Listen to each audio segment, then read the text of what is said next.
So let's understand what willfully sinning means and where it begins. Willful sinning begins when we reject the grace of God. That's what he basically lays out in verse 26 down through verse 31. All right, so let's put it in context here to understand what he's saying, because it's a little bit confusing.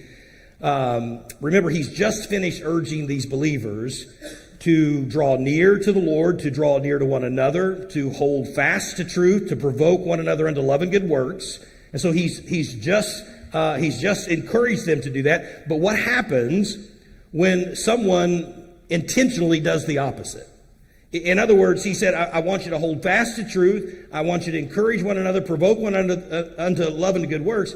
But within them, within this group of believers or group of people that he's writing to, it appears that there's some that are doing the exact opposite of that. So what happens when this takes place? What happens when a person knows the truth but walks away from it? He's referring to this as persisting in sin. So let me read verse 26 again, and then let's try to understand the context of that verse. He says, if we sin willfully, after that we have received the knowledge of truth, there remaineth no more sacrifice for sins. So again, there's a little bit of tension in this verse, so let's break it down. What does he mean by sinning willfully? Well, it obviously refers to a deliberate and ongoing rebellion. In other words, he's not referring to impulsive acts of disobedience. He's not referring to even necessarily giving in to weakness of the flesh.